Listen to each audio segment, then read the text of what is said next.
अब बयानबाजियों का दौर भी शुरू हो चुका है। नेताओं के बयान आ रहे हैं। क्या कह रहे हैं नेता, सुनिए।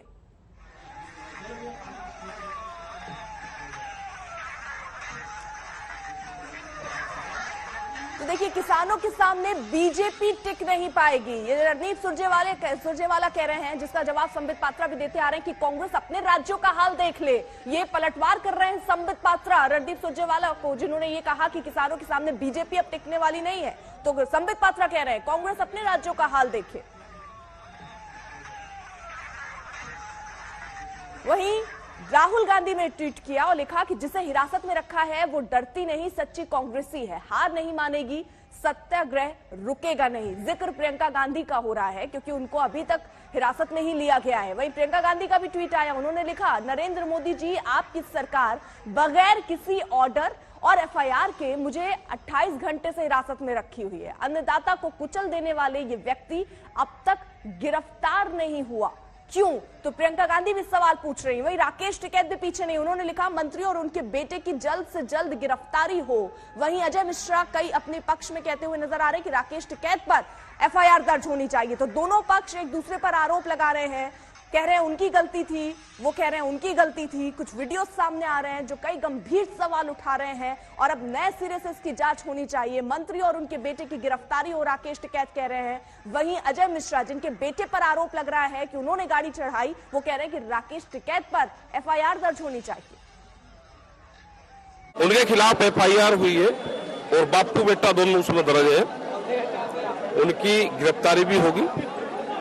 45 लाख का मुआवजा जो मृतक है उसकी जांच जो अधिकारी होंगे लीगल सेल से उसकी जांच होगी। कोई भी रिटायर्ड जज उसकी जांच करेगा और उनको सरकारी नौकरी, ये सारी चीजें तय होगी। राकेश टिकैत लगातार इस देश में अस्थिरता फैलाने का काम कर रहे हैं और ये उनका प्रयास लगभग 1 साल से जारी है और इसी हर घटना पर वो राजनीति करते हैं, जबकि सबसे पहले एफआईआर उन्हीं पर दर्ज होना चाहिए जिस तरह की घटनाएं उन्होंने की है।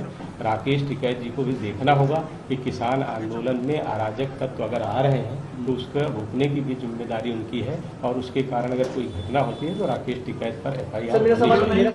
एक जमाना था जब राजे महाराजे प्रजा को हाथी के पांव से रोंदवाते थे, फिर गोरे अंग्रेज आए, वो घोड़ों की टापों से कांग्रेसियों की खादी टोपी को रोंदवाते थे और आज अंग्रेजों के मुखबिरों की सरकार है जो सत्ता में भाजपाई बैठे हैं और ये इस देश के किसानों को अपनी गाड़ियों से रोंदवाते हैं। पर रुंदवाइए, हत्या करवाइए, भाजपा तेरी खैर नहीं है।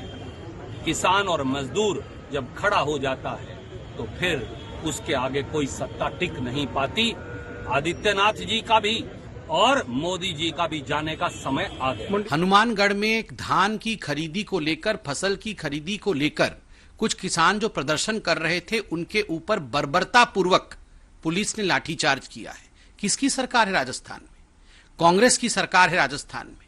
कई किसान आज राजस्थान के हनुमानगढ़ में हताहत हो गए। एक भी कांग्रेस का कोई लीडर या किसी दूसरे पॉलिटिकल पार्टी का लीडर आज हनुमानगढ़ गया है किसानों को देखने के लिए? अपने राज्य में आंख बंद कर लेती है कांग्रेस पार्टी किसानों के ऊपर जो अन्याय हो रहा होता है और दूसरे राज्यों में जिस प्रकार से अराजकता फैलाने जाती है, यह अपने आप में दुखद है। मैं ये जरूर कहना चाहूंगा, कोई भी दल इसको राजनीतिक मुद्दा न बनाए।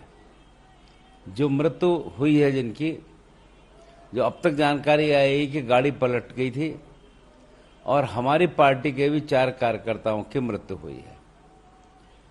मैं स्वयं किसान हूं, इसलिए किसान की समस्याओं से परिचित हूं और मैं ये भी जानता हूं कि आजादी के 70 वर्षों में, पिछले 7 वर्षों में जितनी किसान की चिंता मोदी जी की सरकार ने की है, बीते के वर्षों का हिसाब उठाकर देखें तो आपको लगेगा बीते के वर्षों में लोगों ने केवल बातें की और किसान का फायदा नहीं किया। बीजेपी के यूपी के ट्विटर हैंडल पे एक पोस्टर आता है और वो पोस्टर आज भी है, जिसमें कहा जाता है राकेश टिकैत के लिए कि अगर वो यूपी आए तो उनकी खाल उधेड़ दी जाएगी।